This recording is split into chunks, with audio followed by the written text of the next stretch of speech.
The webinar today is going to focus on soil and water management with a presentation by Odette Menard. Odette is joining us from Eastern Quebec. She is a soil conservation honoree and employee in Quebec's Ministry of Agriculture. Odette will share her insight into helping farmers identify strategies to build soil health, manage water, increase yields, and reduce erosion. So Odette, it looks like you have shared your screen. If you'd like to get started, I think everybody's coming into the presentation now. Okay, so good morning, everyone. I'm very pleased to be here, and I always like to share the little I know with all of you. And I must admit that it feels a little bit weird to talk alone in my little room here this morning, but let's hope it's going to be interesting enough so we keep on going together. The first slides I always really like to show is this slides. I don't know if any of you have ever been skydiving, but my son's been skydiving for many years now. He's up to more than 1,000 jump. And I was really scared when he started to do that. But at one point, he brought me these kind of a picture. And the thing I saw was not the fear of jumping out of a plane, but the impact we all have on the landscape. How many times do we really go far enough to have an overview of what we're doing? And it's been great to see these pictures. It gave me a new way of looking at things. This is my sons that you see right there. And it brings me to we always have to constantly see things from a different angle. And I think that soil health is bringing us to that other point of view. We have to get down to the soil. We have to know him a lot better to understand what strategy we can put on. I don't know if you've heard about the phenomena, FOMO phenomena that has been identified for a few, maybe a few months, few years. This is the fear of missing out. And it happens with the use of the cellular phone and tablets and iPad and all of these stuff. And they figure out that we are missing now a lot of hours of sleeping. People sleep less, and their sleep is of a it is not of a good quality anymore, because we have that feeling of missing out. And I think we do have the same feeling in agriculture, especially when I go to all those exhibition, great machinery show and so on. We always fear of missing out a little bit of yield. And we can try a lot of different machines, a lot of different products, and with the hope to get the most out of it. And I think that if we want to get away from that fear of missing out, we have to know, learn, understand, and we have to trust ourselves. And I think the trusting part is the most important part of all. Once we get into soil health, once we get into no-till, once we get into cover crops, we are going to do a lot of trials and error on our own. And we have to trust that it is going to lead us to a better agricultural situation. It is so easy to go back to what we know and what secures us that sometimes it's difficult to go with soil health. A few weeks ago, and this is another part of the challenge that I find that we have to work out too, is that the way we look at things. A few weeks ago, I was at a meeting with people that were not from farming, and I showed them this picture and asked them what they were seeing. And none of them, I really, none of them saw grain. None of them saw bread. None of them saw pasta or cake or everyone, it was unanimous. They were talking about killing bees, erosion, pollution, bad environment, GMO, and of course, I'm not saying all of it. And I was really, really surprised because usually when I go and gave a talk, I'm confident into myself, but I really thought that day that I was not going to be able to go through my whole talks. And that made me realize that whatever we do, there's a big challenge also to get people to see the practices that will get us to better soil health and better grain quality as well. Whatever we're going to do, we have to reinvent agriculture. I'm showing you a picture now that we're going to see a little bit further on, but with cover crops and new ways of looking at them.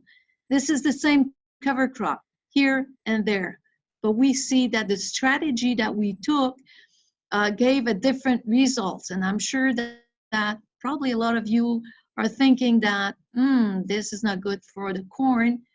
But in that field, the follow-up we had there, we had the same yield in both fields that you've just seen. We have to reinvent agriculture. Here we have a double crop system where we grew winter wheat, and then we put in soybean at the beginning of the spring, and now the wheat was harvested, the soybean is going to grow, and at the end we're going to have more yield, even though individually these two crops did a little less. And of course, cover crops, the way we're doing it, this is in fall, a few weeks later, they stay there and they protect the soil.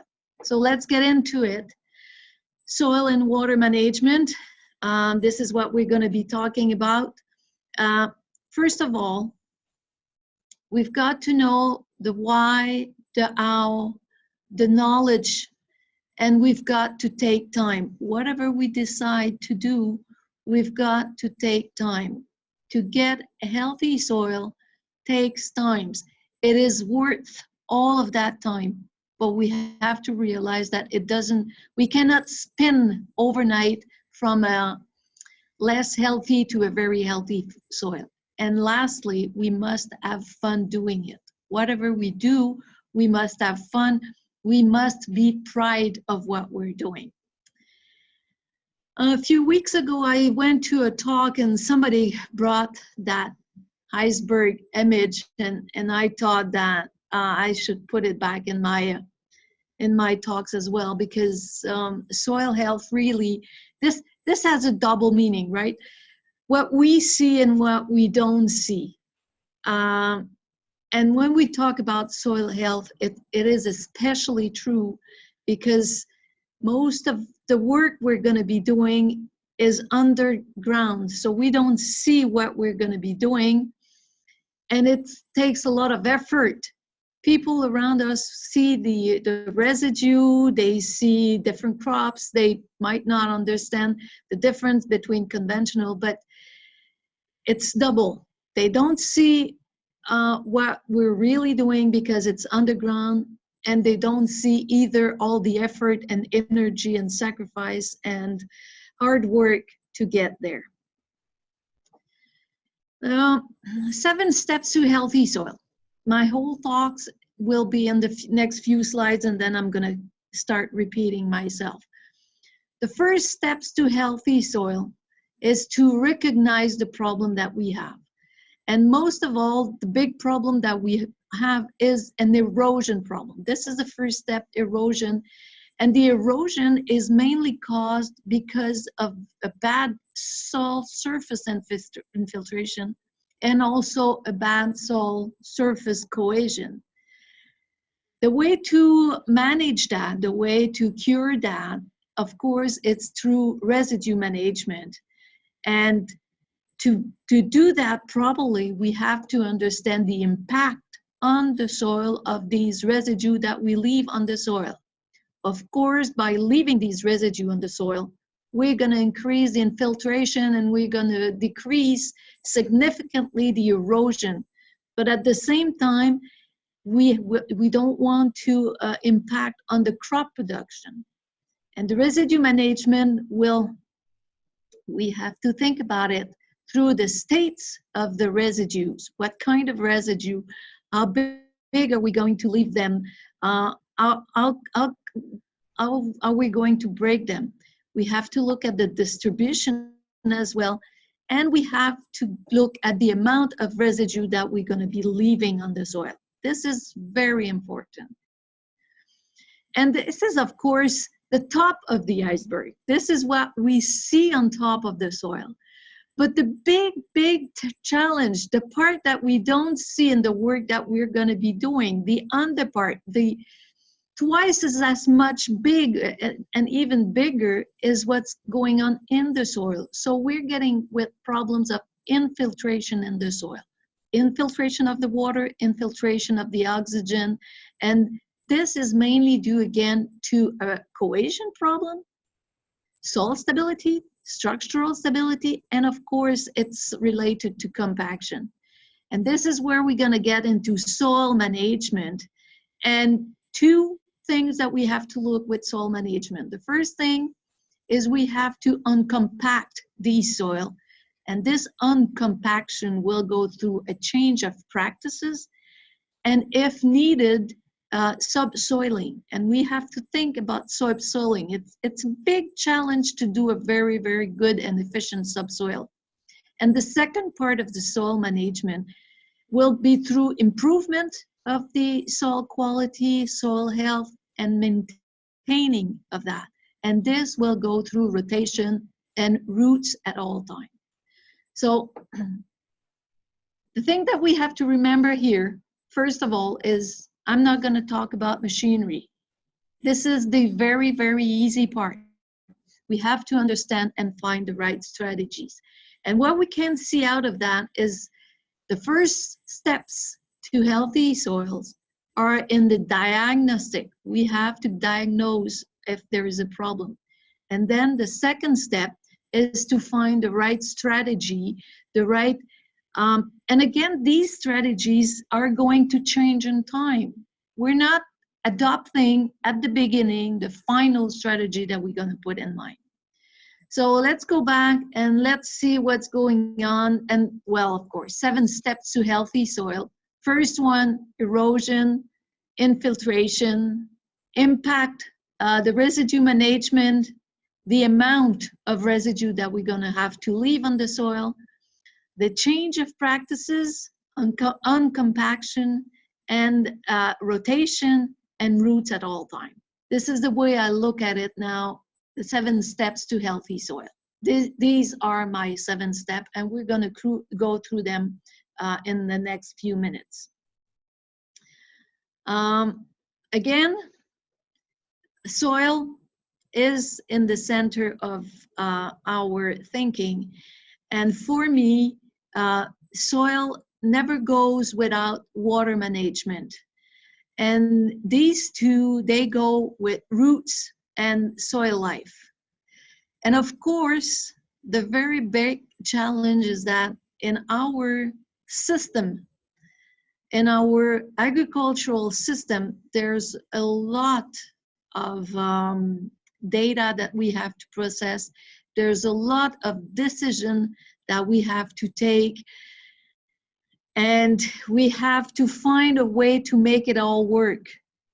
And the way to succeed with soil health is if we are able to understand all of these decisions that we have to make and to understand the impact of whatever I'm changing somewhere, the impact that it's going to have elsewhere.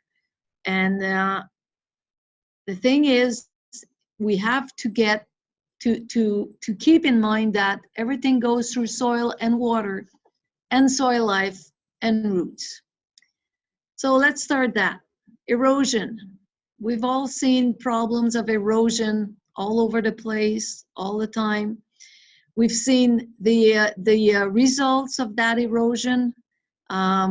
you can see here on your left, on your right, that this land was all prepared. It was plowed, it was taken over in the spring, it was planted, it was fertilized, and of course, at least 3, if not 4 rows of that corn will not be harvested. So it's a net loss in terms of corn yield, and it's a very big environmental loss in terms of all the soil that I'm losing in the water course there. This is a very nice example. Again, you can see that this field has been planted, it was pulverized, it was fertilized, it was weed control, and you can see by the wall of rocks here that this has been happening years and years and years after years. We see here the big problem, and it goes way up in the field, up to a pond there. So there's a big part of that field that is not going to be harvested. And again, there's a big part of that soil that is being lost in the watercourse. We have to address this problem as well. So you see the same kind of problem here, much soil lost. Again, the soil is lost, and then the land is difficult to go and practice into it. So this is all erosion. And that erosion, we can fix it quite easily if we can put some residue on top of it. You've all seen that the residue, the rainfall simulator. I hope you've seen it all. So we see here a soil sample that was taken in the field, and you can see all the soil that is already filling up the pan here. And this is what is really happening. What is really interesting about that rainfall simulator is it's built a way so that the raindrop that's falling on the soil, any different sample that we have here, it drops from at least 1 meter, and a rainfall drop will reach its final speed after 1 meter of free fall. So what is really happening here is what is really happening in real life. And so we're collecting the water, the runoff water, but what is really interesting as well is we're also collecting the infiltration water. So as we can see here, there's a lot of water from that pot that has been running off, and we can see that there's nothing in the infiltration. As in the next sample right next to it, a lot more, very, very little water from the runoff, and a lot more that came with the infiltration. So we see the result here. Again, we can take a few seconds to look at it. So you can see all the water that's falling here, and the next spot, no surface runoff, and all of the water that comes into it. There's also a change in the water quality that we're going to be talking about.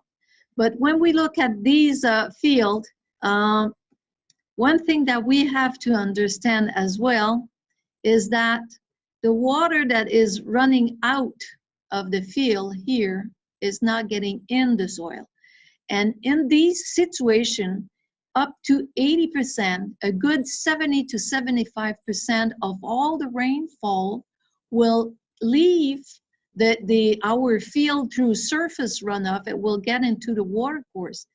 This water will not feed our plant. So the first thing when we talk about erosion is to make sure that we leave some residue on top, any kind of residue, so that the water will get in the soil. The second challenge, as I was telling you, is the infiltration, the quality of the infiltration. So as we see here, where we have living plants, perennial, you see that the quality of the water going through is quite clear. And if we look at the next, right next to it, depending if we have living roots or not, we see that the quality of the water is not the same at all. So we're losing water when we don't have any residue on top of the soil. The residue will take the impact of the raindrop and will help that surface infiltration. But then we have to think about the profile of that soil so that the water as it goes through the profile does not pick up with itself too many soil and bring it down with it. So this soil that is going down with the water will also have an impact on clogging the soil profile. The other thing that we have to look at when we think about soil residue, of course, it's going to take the impact of the raindrop and it's going to protect the soil. So that's the army I'm talking about.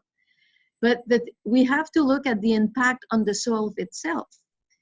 In the summer, after everything has been put in place and everything has been growing, wherever I have residue compared to naked soil, I do have a soil temperature that is a lot lower than the naked soil. And this is, of course, because my residue are protecting from the sun.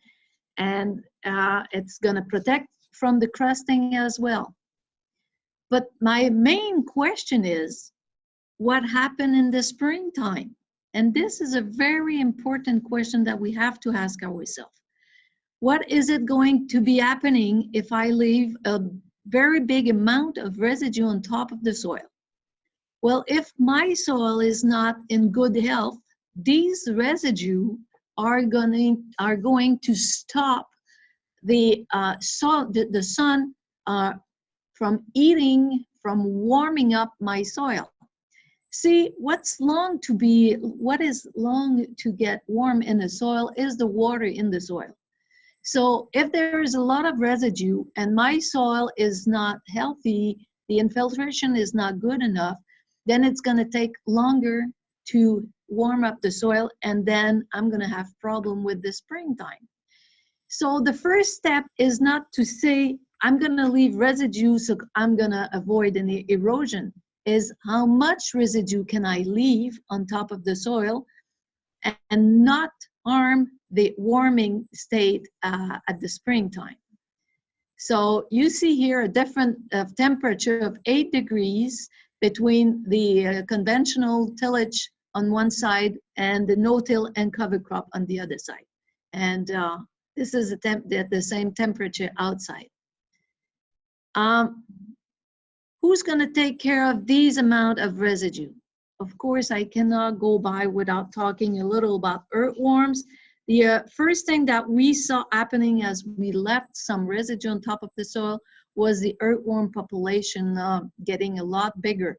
We see them building middens all over the place, and very shortly they will take in the leaves of the corn or whatever they can find. They bring it in the soil, and even though the corn was not harvested, you can see that at least 8 to 10 inches of the leaf was already being taken care by the earthworms.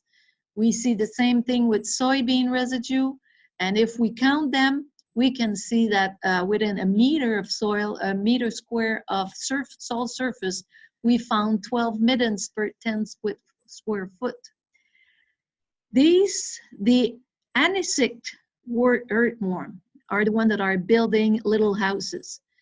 And for every anisect earthworm, I'm going to get 20 to 25 of the 2 other families. So whenever I see 12 middens per 10 foot square, you have to multiply that by 25. So that gives you the number of earthworms on that 10 foot square. So that's 300. And your 10 foot square multiplied by 4,350 times will give you the amount of earthworms that you can find in your field. So why is it so important, these earthworm population? Well, it is very important because they are responsible for at least half, if not more, of the residue management on the soil. So we did some experiment here. We have 2 squares and we have the same amount of residue under each little box here. This box has nothing on the soil, and you can see here that we added a screen so that these residue are not available for the earthworm. So this is how it looks on the soil, and if we lift the box, you can see that all the residues are there, and you can see the earthworms hole on the soil, but they couldn't get to the residue. You have the same phenomena here. Another year that we did it with wheat stubble. So you see the box with the screen and the one without the screen. So within a week or so, the residue were already dispersed as midden, and you can see the result here, that the amount out of 400 grams of residue that were being eaten or managed by the earthworm. So we see the real impact on the earthworms. Of course, this is nice, but let's see what really happens in a field. This is in a field. You can see here that this field has been planted on May 6th, and this is ryegrass that was planted the fall before, and it's exactly in between the rows of corn. So here I have 2 rows of corn, not double crop, but twin rows, and I have that rye growing in between. So it was burned down, and by June 4th, this is how the field looked like. So you see the corn is growing pretty good, and you see all the amount of residue there. So that's June 12th. So you see all these midden that were built, and by June 23rd, there is no more residue left on the soil. So and in that field that's been under no-till for 25 years now, 30 years close, when we started 25 years ago, we would see crop residue up to 3 years after we started the no-till.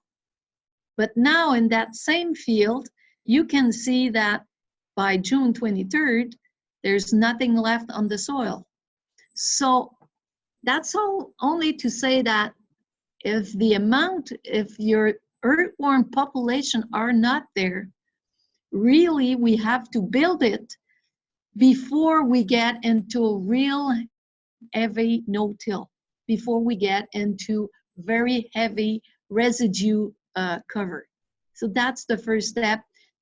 We have to find out how many earthworms that we have, and because they're there, they're doing a lot of infiltration work. All the tunnel that are built, they're making the water movement very easy in the soil, and so although my water retention will be higher, so much more water available to the plant, well, the airspace will also be a lot higher, so the warmth is going to get in, and my soil is going to get better. So again, when I look at it, the state of the residue, I don't want to cut them too short. I want the air to go around in the field. I want the distribution as to be even all over the field. I have not to have spot of heavy residue and other without residue. And of course, the amount that I'm going to leave as I get into healthy soil, as I get into no-till, has to be with the amount of earthworms that can manage it. And you're going to see that the population, they will fit with the amount of residue. So you leave some, and within a few years, you're going to be able to leave more and more. So that's the part that I see. Now let's get in the part that I don't see in my soil profile. And this first thing that I want to look at is I have to get into soil profile. Soil structure degradation can happen in such a short time. It's going to take years to build it. It's going to take years to have a stable soil structure. But within 1 year, we can break it all by using a not wrong, this is not the word I want to use. It's not machinery that's bad. It's the way we use it. And we're going to talk about that. So only one pass and I can kill my soil. You can see here the very thick soil surface that I made, and this will enhance the root growth. And you can see here the root don't like to grow in that situation. We've measured and pulverized the soil structure in wheat up to 97 less root system. So the roots are there to feed the plant with the nutrients and of course with the water. So if it's not possible for the root to grow, then we're going to have these problems. We saw the same thing with corn. In cornfield, 77 less corn roots. And you can see the difference here. We took some corn there and we took some corn there. And you see exactly very clearly, very fast, the impact of the root system. And this is the second step, which is the step that is the most difficult. If we look at the soil organic matter evolution over the past century, what we can see is that when we started heavy tillage at the beginning of the century, within the 60 years, we've lost 53% of the soil organic matter in the soil in the center states of the USA. And my feeling is that this is almost the same everywhere. And since we started to minimize tillage, then we gain a little. We got back not even 10% of it. But as we minimize tillage, then the soil organic matter will rise a little. And it will all depend upon the amount of residue that I leave on top of the soil. And this is another very important question here. A lot of people do talk about minimum tillage, at least in Quebec, and they feel that they're doing something good for their soil.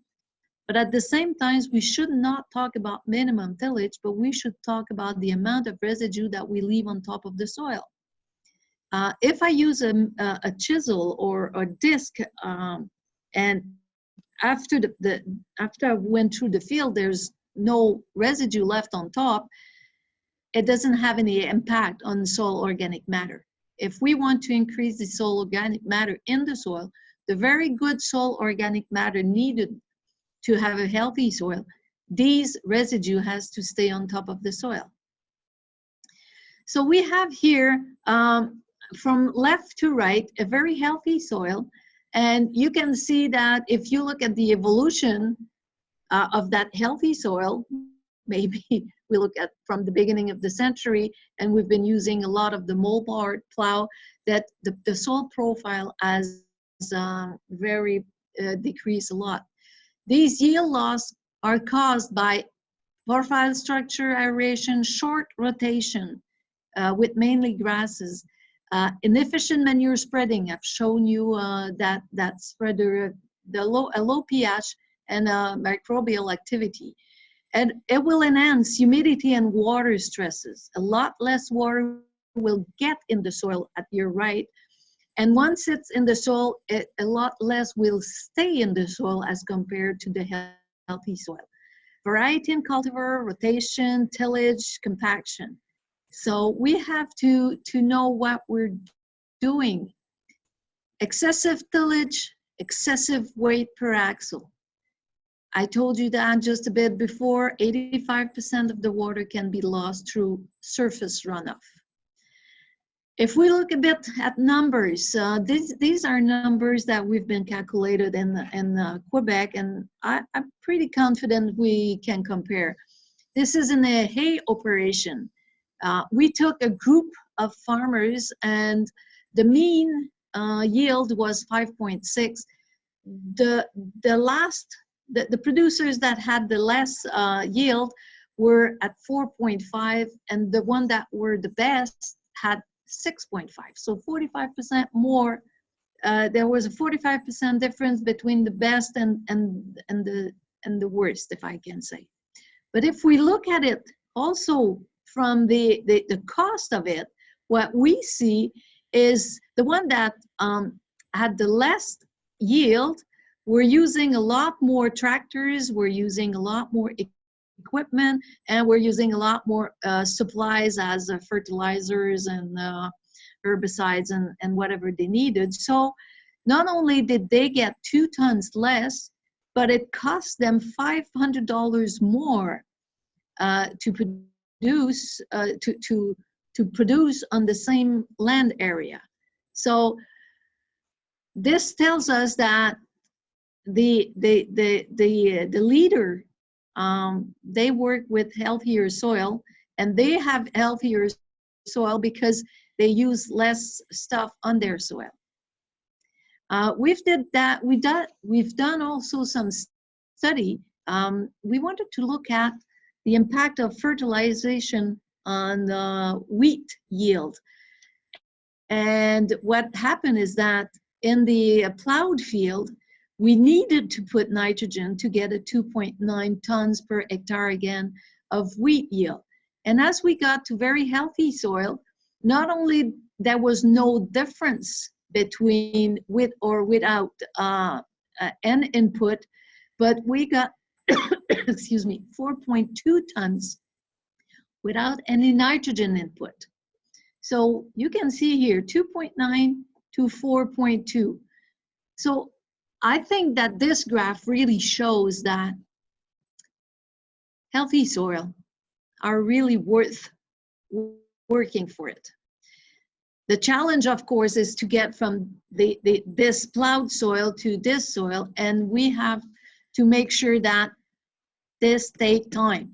We cannot go through that process within the night. So what we have here is that we have a plow field. This is minimum till for 3 to 4 years. We have a minimum till 6 to 7 years, and here is a soil that's been no-till for 12 years.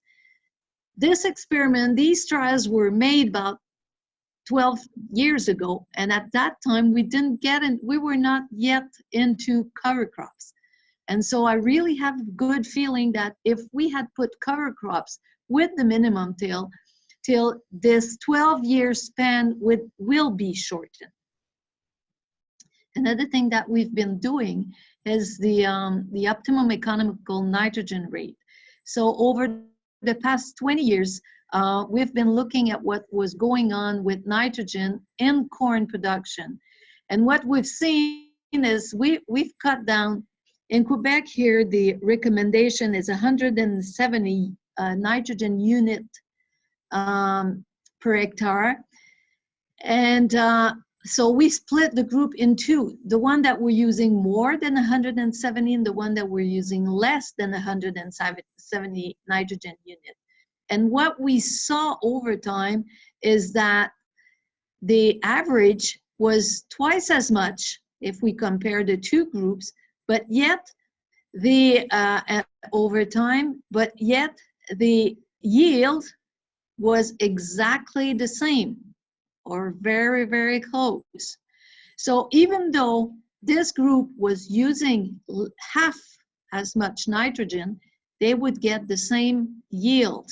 And this is a very interesting data, because the next step we did, of course, is what is the big difference between these two groups?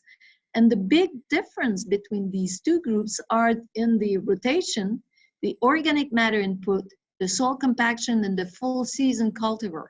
The full season cultivar here, this group, they're less than 170 nitrogen unit, were using shorter season cultivar, therefore opening a bigger window to have better soil practice, and at the same time using more cover crops. And yet they were having the same result. So shorter cultivars, less nitrogen, and the same result. So at one place we can see that it is economical to do that. If we talk about compaction now, just a little something to show you that we put pipes in the soil, and this is just about 10 tons per axle. And we're gonna see the impact of that weight on these pipes that were put 8, 16, and 24 inches deep. So the green one is 24 inches deep. And what we see is that this weight, and this tractor has been going on for a few times now to make sure that the soil is correct. So you see at 16, the blue one, and 8 inches, the red one, you see the water going out of the pipe. But what is really interesting is the impact at 24 inches. So this is not a very extreme weight, but it does have an impact down to 24 inches. And one thing that we've been talking a lot is that we should not go over 6 tons per axle. And now we're going to talk a lot more about weight per wheel. And what we want to do is 3 tons per wheel. This is what we should be aiming at. Compaction, surface compaction is really related to the surface area in contact with the soil and the pressure in the tire, and the subsurface is really related to the weight per axle. Of course, all of that compaction will have an impact on the root growth. It will have more crusting. You can have the plow pan and the subsoil. So you see that the root is lacking a lot. There is a little exercise that we can do, and what we do here, and I'll go through it briefly, but you can have here, you know, this is 3.5 tons on the wheel here, and what we do is we work with different air pressure in the tire to see the impact. So what we see here is that you see the soil profile, the impact in the soil profile of the weight. So whenever we're in the green area, this is good, there's no problem. And whenever we're in the yellow area, then we're starting to have some compaction. And whenever we do these graphs and we get into the red area, that means we have persistent compaction happening. So depending on what tire I'm looking at, you see that right now here, there's a lot of compaction, and this line is at 35 centimeters, which is 12 inches. So, and 12 inches, this is the layer where at 12 inches, whatever happens below 12 inches is something that I have no control on. So wherever I am below that line, I have a problem here, and I have to find a way to switch it. I have to find a way to understand and what is it that I can do to avoid it. So you see in that situation here, I have a lot of problem. If I keep on going, this is a print at the surface, depending if the soil is dry or wet. But this is what is really, really interesting to be looking at, is the impact down in the soil. If you look at the 50 centimeters deep, which is 20 inches deep, what we should be aiming at is we have to have not more than 50 kilopascal at 50 centimeter deep, which is 7.5 pound per square inch at 20 inches deep. So this is the weight, if you remember a little, the tractor that we have, this is a front wheel, and we see that the front wheel didn't have too much weight. And as I go with the humidity, well, you see the impact that goes deeper. Oops, now we're getting a little bit more weight. We have two wheels, but even though we have 2 wheels, the impact at 50 centimeters at 20 inches is a lot more important than in the front wheel. This is something that we can agree. But what we have to understand as well is that in the center here, sometimes, and most of the time mainly, the compaction is adding up. So we have to take care when we do the 2-wheel stuff to make sure that the distance between the 2 wheels are big enough so that we don't have this building up of compaction. And again, you can see as we go with a very dry to very wet soil. Now, if you remember at the back of that spreader here, we had the pressure in the tire was different. And this is something that we've been asked a lot, is if we have lower pressure, then it's gonna be better for the soil. This is what we see here.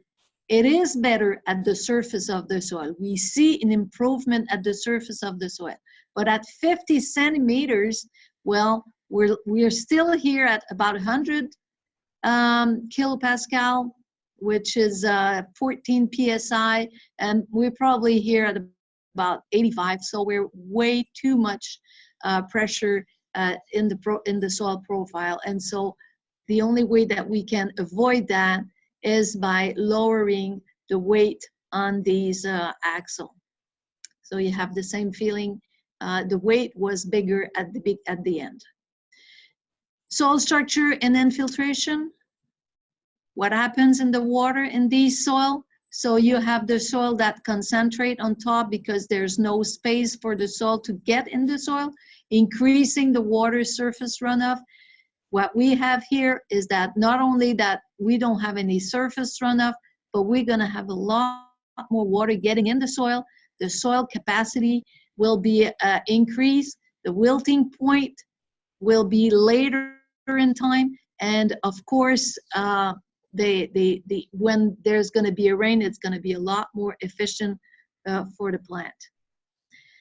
Density. Sorry, I didn't have time to put it back in English, but this is the different soil type. If we go from sandy soil to very heavy clay soil, what we see is the density of the soil. A very sandy soil, you can have a density of 1.6 gram per centimeter cube, which is 1.6 ton per meter cube. I'm sorry for those French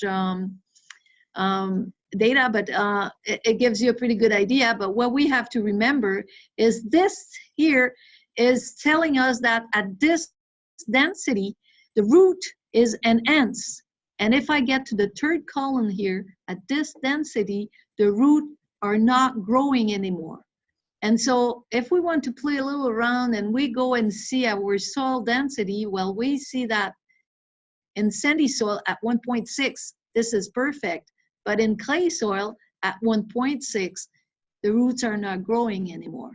So we have to take care of whenever we compact our soil, whenever we put too much weight on our wheel, well, we are impacting the density of the soil, and therefore we are impacting the root growth. So that is it for compaction and cohesion. Now, as we got to understand this, we can get into soil management. These are the kind of field that you have to deal every now and then. And so we see that this field has a very high potential somewhere and very low somewhere. The challenge that we have is we want to make it all at 4.5 tons. But what's the real problem? The only way that we're gonna see what the real problem is by doing those little soil profile. And when I do a soil profile, I want to look at the structure, I want to look at the color, I want to smell the soil. Please take time to smell your soil. When it doesn't smell good, it always means there is a problem. A healthy soil always smells nice. I want to look at the macropore, I want to look at the earthworms, and I want to look at the root system. Is that root system going down, and is it going very, very deep? And so we're not gonna get into all of that, but I'm looking at all of it. And then you see here, that you can see right here that there's a problem in that soil profile. And I have to deal with that problem here. If I don't do my soil profile, I keep on looking at the iceberg on top of the soil. And it will never work. You're gonna call me at the end and you're gonna tell me, whoa, this is not working. I've been doing no-till for 10 years, but it never worked. Well, of course it never worked. If you were in that situation, we have to break it down. And so I make these observations and see another soil type, And what is very interesting is we do that, and you can have a good feeling here. You can see the roots that are trying to find their ways in between, like it's like growing in concrete. And so what I do after that is I compare very good soil with the profile that has been done very close in the same field, and I know that the real potential of that soil is there. So this is my hope, and now I have to find a strategy to correct that soil here. And I do that with every profile I do to make sure that I get the real potential of my soil. These are the, what can I do from here to get there? This is possible. We have to do it. And these are the strategy that we're going to be working with. Structural stability. Please, you know these. You know how to do this test. I like to do it, and I like to take pictures, and then I like to send the soil sample to a laboratory to know what the number is. But when I take the picture, when the number comes back, I know that this is 80% structural stability and this is 40. After that, when I do it in the field, I don't need to have these samples done in the lab all the time. I know what these that this look like. And again, by knowing our soil, it's going to give us an idea of what kind of strategy I want to put into place. If I have a very compact clay soil will be affected by compaction. And if I want to avoid compaction, I'm going to work a lot more on the soil organic matter. When I am in a sandy soil, this is pulverization, and there I want permanent roots.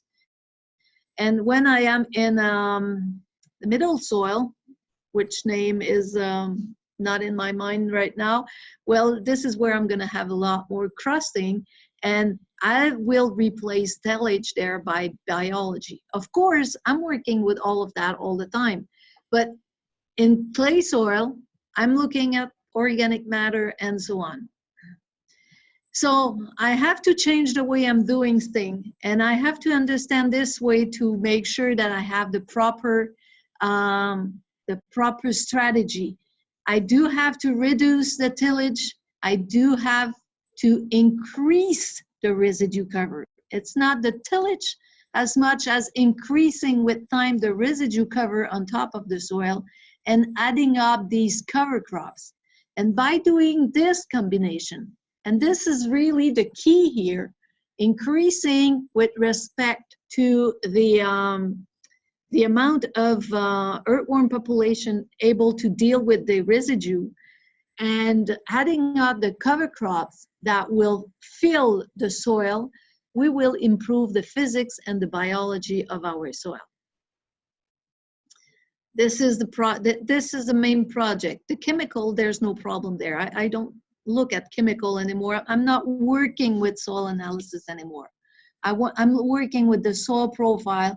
I look at the physical characteristic, the dynamic physical characteristic, and I try to find what biology will improve these physics and will maintain it. When I look at a very healthy soil, not more than 50% of mineral portion to leave about 50% airspace, 30% of which will be airspace, 30% of which will be water. And of course, when it's raining, it's going to be full of water. But because my soil is very healthy, the free water is going to get away pretty easily. What's interesting to look at is that this is 95% of soil that is mineral, and only 5%, 95% of the soil is composed of mineral, water, and air. Only 5% of the soil is the organic matter and the roots, and only 5% of that 5% will be the living organism, and the earthworms account only for 20% of this total biomass. So I've been talking about earthworms, saying how important they are, but the thing is that when I look at a earthworm, I know that there's 4 times its weight in bacteria and fungus, And this is what I want to look at in the soil. So the estimated amount of these microbes is there, and in a very healthy soil, it can account to 3 to 5 and more animal units per acre. And this is the food chain that we have to take care and feed, and so that everyone's there. And this is what I call the army. We've put the residue on top of the soil. This is in the 7 steps, and now we put the army to take care of all these residue. And this are a very important step. And what you see here is the importance of these microbes. This soil is the same soil as the native one there, but it was sterilized. And so you see the impact on root growth, and you see the impact on plant growth at the end of the 60 days. 2 different soil, 2 different management, and you can see exactly here, 0.5 meters per day of infiltration, and we had up to 1 meter per day of infiltration. The story is all there. So uncompact the soil.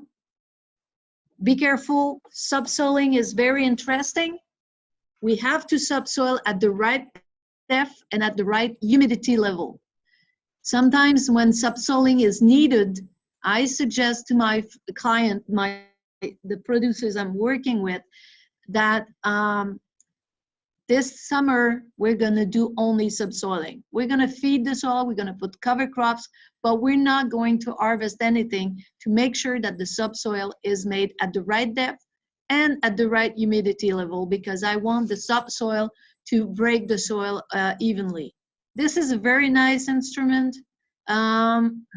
It doesn't compact a lot, but it does a very, very good job in subsoiling. Soil management strategy. If I want to increase the structural stability, the water capacity retention, the surface compaction, the subsurface compaction, these are the elements that are going to tell you about these characteristic. And what I want to do in short term, you have this information, but what I want to point out is whatever we do, we have to get in no-till, and we have to get in roots and rotation and crop. This is the thing that comes back all the time. So whenever we get into no-till, whenever we get into soil health, we have to go through roots and rotation.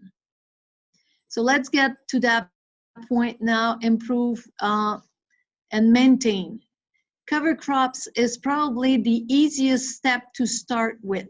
Again, don't forget, we did our diagnosis. We know what's the problem is in the soil. We looked at our system. We changed what we could change on top of the soil, what we could see. If we have too heavy equipment, we have to rethink the whole thing. I know a lot of people are selling stuff to be more efficient, but if you're compacting your soil, you're not being more efficient. You're killing your real productive level. So cover crops, there's a lot of strategy with cover crops, mixed cover crop. What cover crop are we going to be using? At what time? What strategy?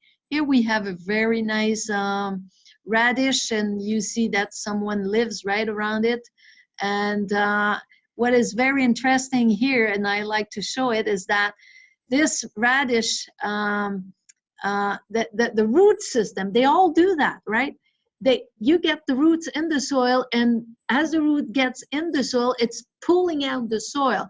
When you look at a corn root, the root is so small we don't see that phenomena. But with the radishes, you can see here the little bump that was made out.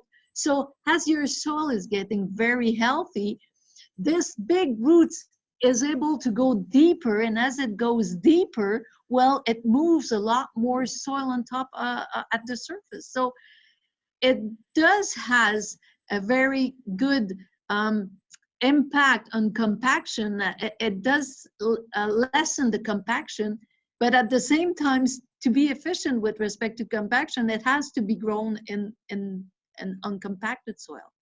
So cover crops, again, we have to define the strategy that we want to look at. We wanted to have aggressive control to control weeds between rows. So you have the grasses that have been put there. So next spring, the corn is going to be planted where the crucifers are. They're going to all die during the winter time, but the grasses will have an impact on weed control.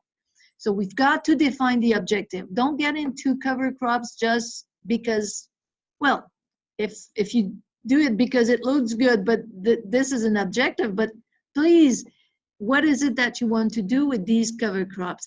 And then we're going to choose a cover crop, and we're going to choose the strategies that goes with the cover crop.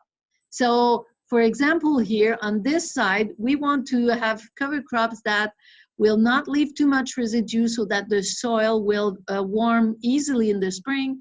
But in this side, we choose a mix of cover crop that will leave a lot of residue to keep fighting from the weeds in the springtime. So you see, we're using cover crops. They're going to feed the soil because all cover crops, they all do the same. They cover the soil, they feed the microbes, and they recycle the nutrients. Choosing the cover crop is the fourth objective that you have. If you want to weed control, you're going to choose different cover crop than if you want something that will leave the soil on a little bit bare so that it warms up easy.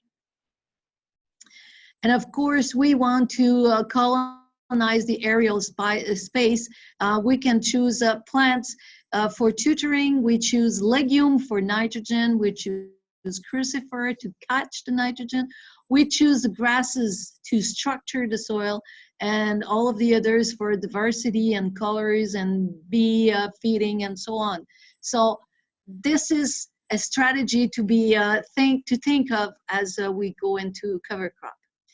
And then we get into reinventing agriculture. So here we have 3 rows of cover crop, as I showed you, different timing. So we have different mass production. So we have to try stuff to see what's the best strategy so that the corn's gonna produce as much, and I'm gonna protect the soil. And you know, as I protect the soil, well, I'm enhancing the improving my corn production. And this is why I put my my son over there. Again, it's just is that we have to change the way we look at things. 20 years ago, that would be a bad feel because we have the feeling that corn has to grow alone. But we have to change the way we look at things. We can use soybean in between silage corn. And so we have a very good soil cover, and this will give us a better protein level in the silage corn. We're using clover to improve nitrogen sharing with the corn.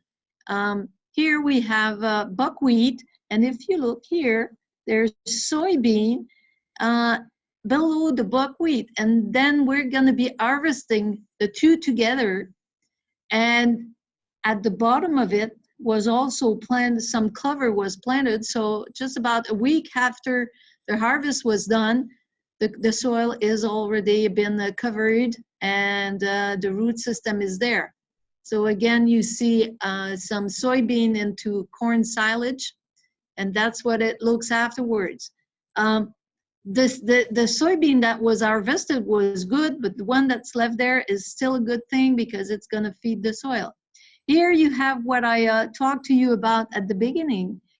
This is the winter wheat that was planted in the fall, and this is the soybean that's been planted in the spring. And so we harvested the wheat, the soybeans gonna take over, and you're not seeing it there, but an hour after the wheat was harvested, we planted this winter rye in here. So once we harvested the soybean, the field was already green with the winter rye. We have to think about it. We have to reinvent it. And we have winters that are difficult a little bit here for the winter wheat. So that producers, he planted flax in the beginning of August, and now he's planting the winter wheat. So these are a little windbreak in the field. So this is how it looked during the winter. So there's these little windbreak caught a lot more snow. And in the springtime, you see the wheat that's growing there.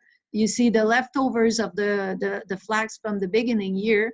And this is when a little bit later in the summertime. And what you can see there is that the uniformity is there. And this is the field that we got the best yield. So again, it's reinventing. I have a producer that tried 60 inches rows in corn, but what he did is that he had two rows of corn at 30 inches, and then 60 inches space, and then 30 inches. So, and this is the 30 inches space in between the corn, and he planted cover crops in between.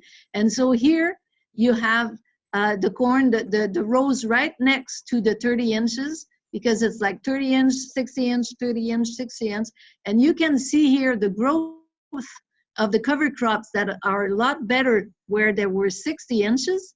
And what we notice as well is that you can see that here there's a depletion. The bottom leaves are getting a brownier, yellowish, and we didn't have that feeling where we had 60 inches spaces in between the corn. He planted the same population.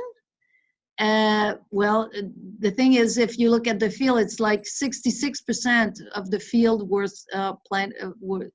He had 66% of the total rows. So he had the same corn population, and we had exactly the same yield. But what we're looking at here is that because we have a lot more cover crops growing here, we know that the impact on the soybean next year is going to be a lot more beneficial. So we are looking at a very a higher soybean crops because we did experience it in these fields here, and yet we have lost nothing with the corn. So this is what I'm saying when I'm saying we have to reinvent agriculture. We have to look at it from a different way. We have to get into our soil and say, how can I feed that soil? And very often I say to, I don't know if you've heard it, but there's something in French saying that we don't inherit the land from our parents, we are borrowing it from our kids. And when I think about it, and you're going to say that I'm getting pretty old now, but the way I think about it is that if we look at it this way, it means that my real job as a farmer is to improve my land. The problem is, once I get into improving my land, it gives me more production, it gives me more yield at a very lower cost. So as I'm doing that, well, I'm the first one who benefits out of it. So we have to put that into our mind, get into that food chain, get into more residue, get into the cover crop. The problem is right now, and I just want to point that out, the problem is, and I feel that every time I go to a farm show, is that the machinery, we are given the feeling that if we want to be efficient, we need to have bigger machinery and bigger machinery. And the only thing that it does is, as my machinery gets bigger and bigger, well, the impact is getting deeper and deeper in my soil, and I'm destructing the dynamics of my soil, and I'm killing the biology of it. And it's a vicious circle. So when I'm very, very sick, it takes a lot longer to get back to healthy soil. It takes a lot of courage to get back to our healthy soil. So again, first step, diagnose. Second step, establish a strategy. And my 7 steps are really easy. We look at the soil surface, erosion and filtration. We look at the soil profile, infiltration, compaction, cohesion, and then we put in our residue management. with the state distribution and amount of residue, and we looked at the practices that we have to change, that we have to adjust to avoid compaction, and then we have to put in the rotation, get longer rotation, and get the cover crop has to fit in our rotation so that the roots are there as much as we can. Really, we can say it with, we start with the soil erosion, we save the soil with the proper cover, we get into that earthworm invasion, then something's going to be changing deeper in the soil. We have to feed the food web, and we got to get better dynamic characteristic. It's really simple. Cover and feed at all time and properly. It means 30% on top and all over below. It means rethinking, redesigning our rotation. It means reducing and eliminate tillage. I like this one. Brown is bad, gold is good, and green is great. My challenge with that slide is to get it into French, because in English it says it all. It really says it all. The other thing I want to finish up with, please, we have to work our network. We have to work the people that we are going to be working with. They're the ones that are going to help us whenever things starts to go bad. And a few weeks ago, I was at a meeting, and there was a panel with farmers and myself, and somebody asked during that meeting to a farmer, what is the biggest, how can we help him the most? And he looked at the people there, and he looked at me, and he said to the people that were there that I was not someone that was helping him, that the people that helped him a lot more, that were of the biggest help to him, were his, not necessarily his neighbors, but his colleague farmers that were getting into soil health. And at the end of the meeting, because I said many things as I always do, he came to me and he asked me about an idea that I gave him. And I really felt funny, because I said, you know, 5 minutes ago you said that I was not useful to you, but now you're coming to my ideas. And that's exactly what I mean. We need to have those farmers that we can relate to, because they're already been doing stuff and they knew a lot of the techniques, and they of course know how hard it is and how beneficial it is, so they can help us getting through it. And I think we also need the specialists to always work out the ideas and spread the ideas and make it all come true at the same time. So we have to work together.